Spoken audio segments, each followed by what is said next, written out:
Jesse Saperstein, who is a Hobart alum, back to talk to us today. He's come back the past, I think, 4 years to talk to my classes, and he always does a wonderful job. I'm really, really excited. This year is the first year that he brought a guest with him. So we have David Lieberman, who is a colleague of Jesse's at the College Experience program at the College of St. Rose in Albany, which is somewhat similar to the College Experience program that we have on our campus, a little bit different. But so Jesse and David, I'm going to turn it over to you in just a minute. Jesse and David have some readings and speeches prepared for you, a couple of quick videos, and then we're going to have time at the end for all of your questions and kind of discussion. So that's what we're doing today. Thank you, Jesse and David, for joining us. This is really exciting.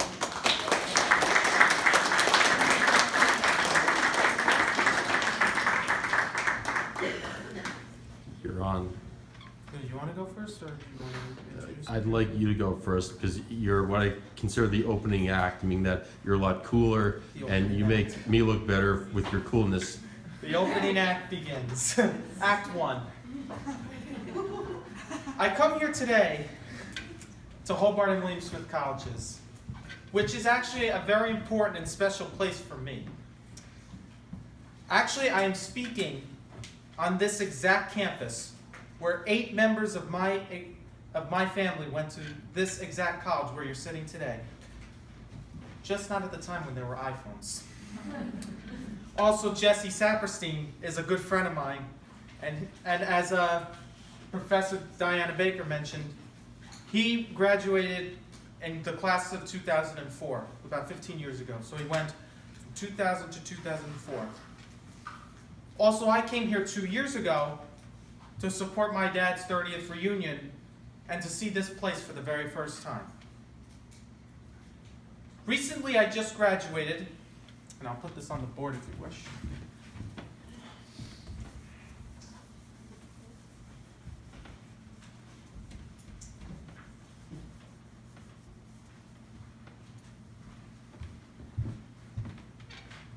From a program called the College Experience, as you just heard, in partnership with the College of St. Rose and Living Resources in Albany. It is a 2-year program that gives young adults with intellectual disabilities an opportunity to integrate on a college campus while learning life and independent living skills. This year, about 2 months ago, I broke the ice, in quotes, by accepting a position as a staff member of the College Experience and was the first alumnus of the program as a staff to achieve such a milestone in the program's 13-year history. If you want to applause, go ahead.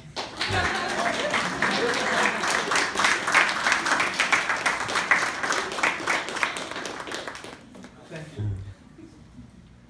Might need to work on the editing a little bit.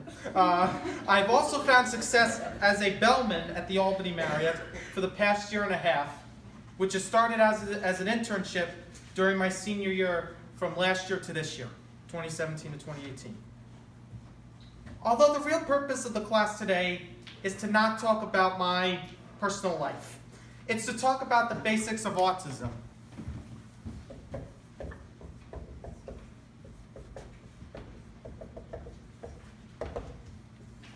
All right.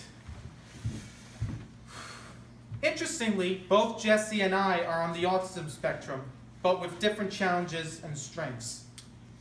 But by the time I turned 1, my parents were realizing just a few things.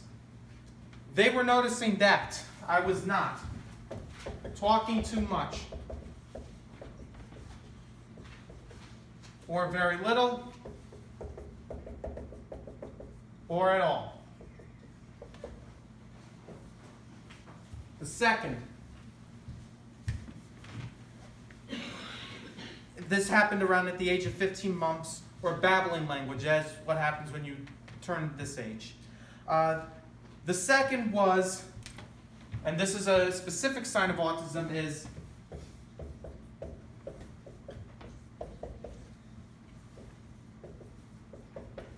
lack of eye contact, as you know. Now the third sign is sensory issues.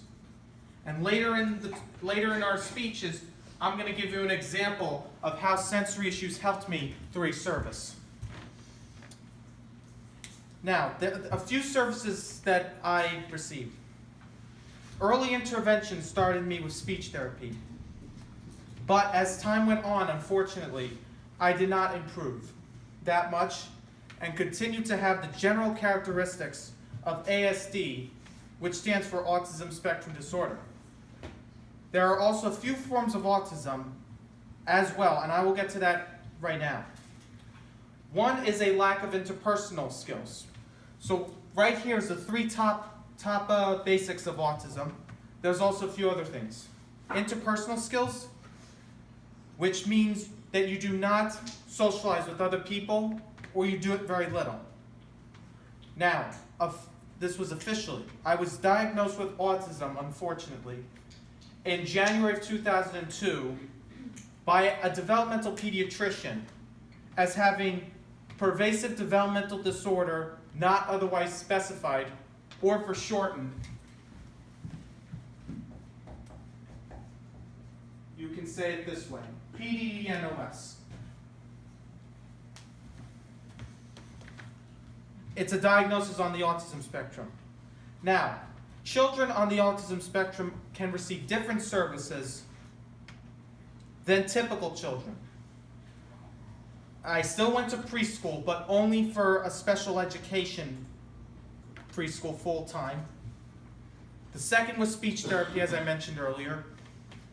And then the third, this was the biggest, was 20 hours a week of applied behavioral analysis, or shortened for ABA therapy.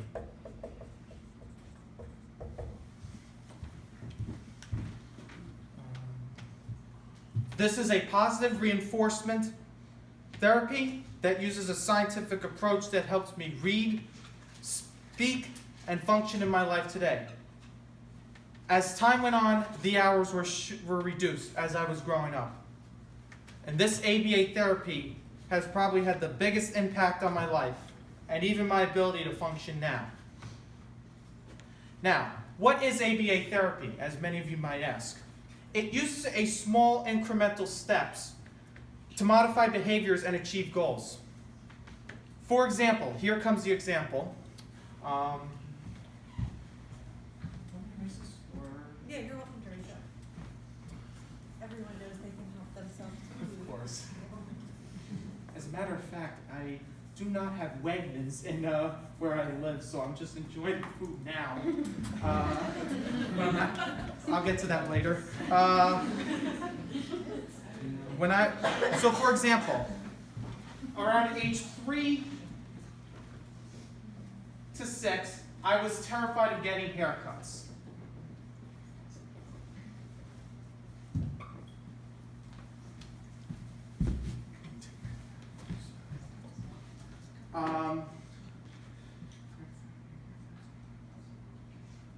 Likely it was a combination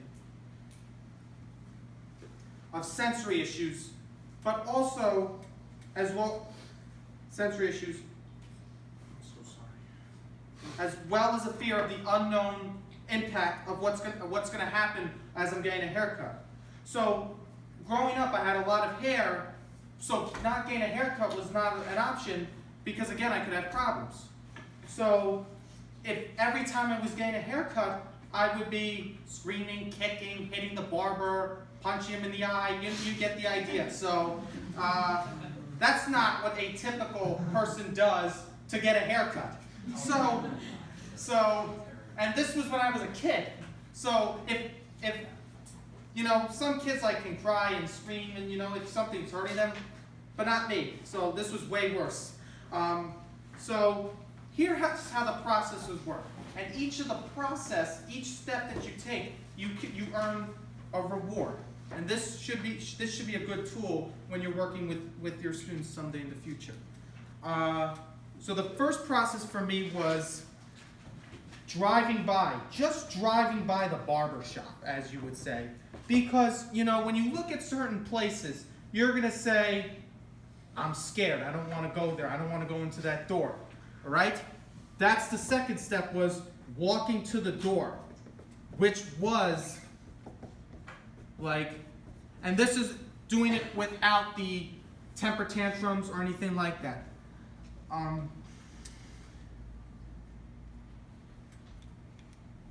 And then just sit in the chair for 1 second.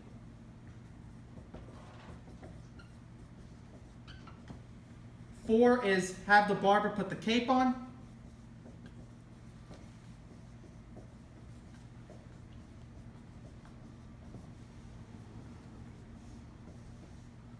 Five, have the barber touch the scissor for a little, just for 1 second.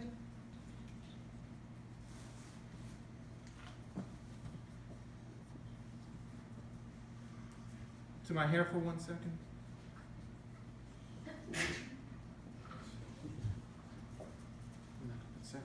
And 6 was getting the haircut.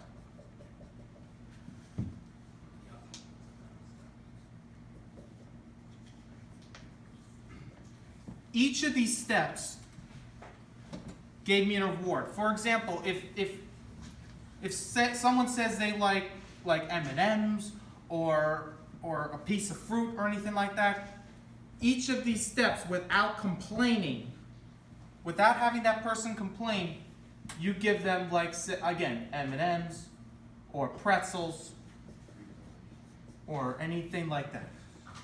So, but it took a few months, but that fear had conquered, and the fear of haircuts today became a thing of the past.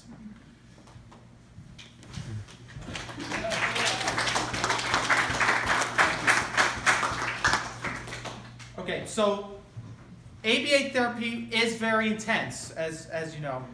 And to this day, I still remember my therapists.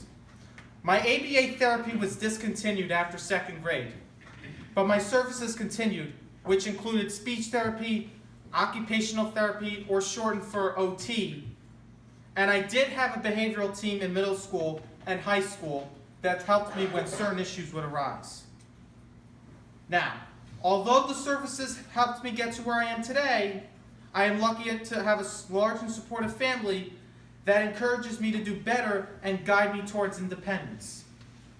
As I said earlier, many of my family members went to this college. My grandparents, my parents, 3 aunts and an uncle. But again, not the time when there were iPhones. I am also lucky to have a sister who I feel close to and have a special bond with her. My parents have been very supportive, although their encouragement sometimes frustrates me, even though I know that they want the best out of me. I always did best when there was such a routine, such as Friday night services at my synagogue. But what makes things more distressing, however, and frustrating, is not knowing what to expect. Now, how about teachers? Let's discuss teachers. Certain teachers also made an impact in my life.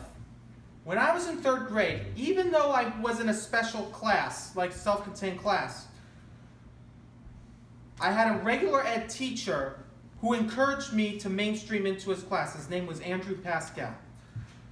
But I stayed in that class for most of the year, and he always encouraged me to try my best. Now, flash forward to 2012 when I was in high school. In high school, I was in a special class.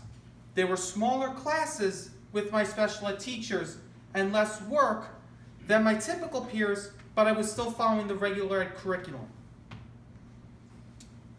Now, I had a few teachers that were extremely supportive throughout my high school years, and it always encouraged me to always try my best.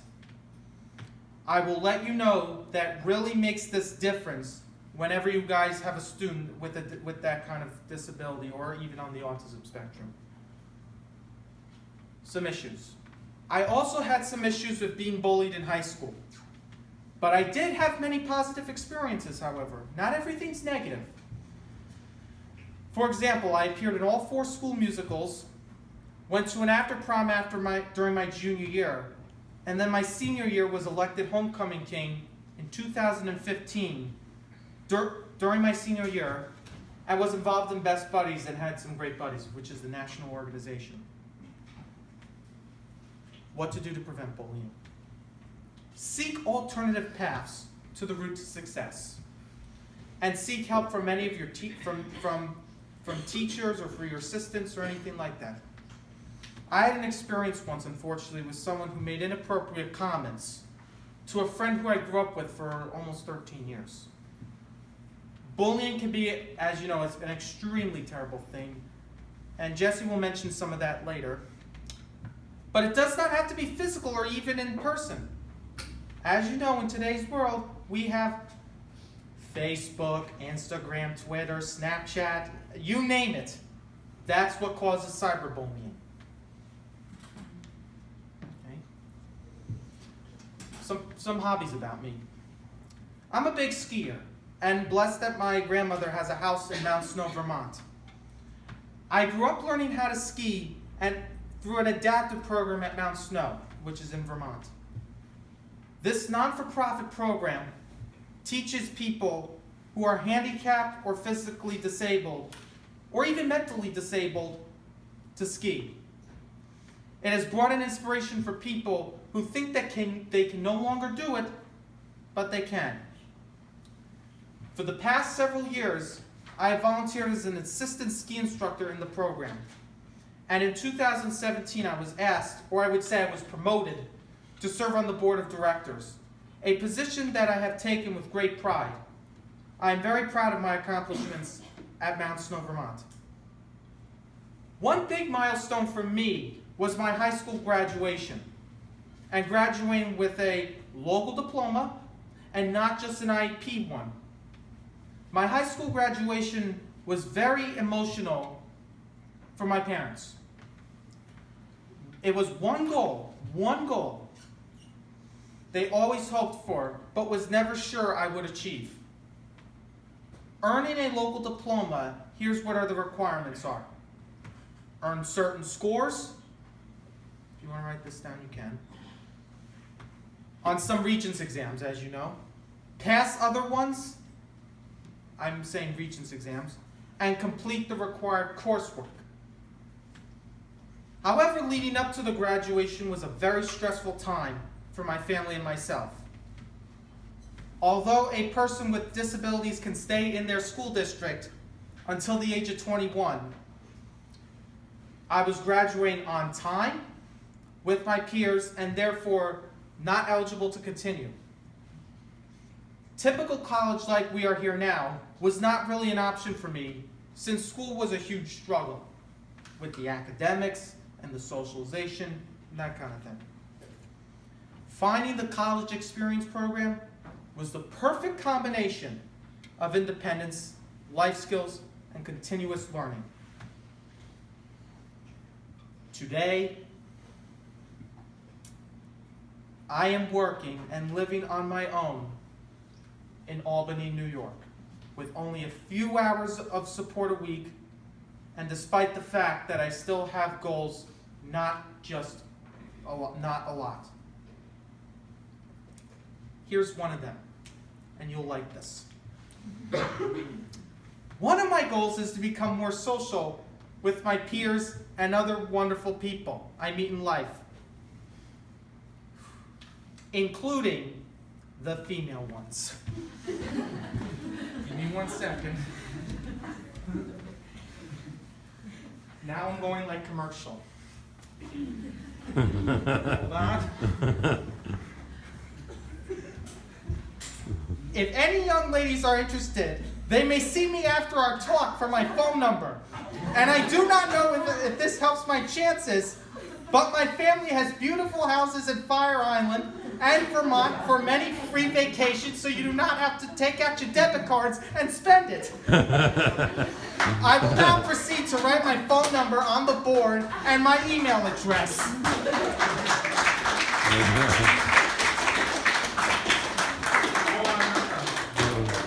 Keep clapping. I'm not filming you clapping. Okay, keep going. I'm gonna get you too. I missed you last time. But, hold it, but. Even if you're not looking for a date, just contact me about autism-related issues or just to say hello. Jesse, you're on. Thank you very much. And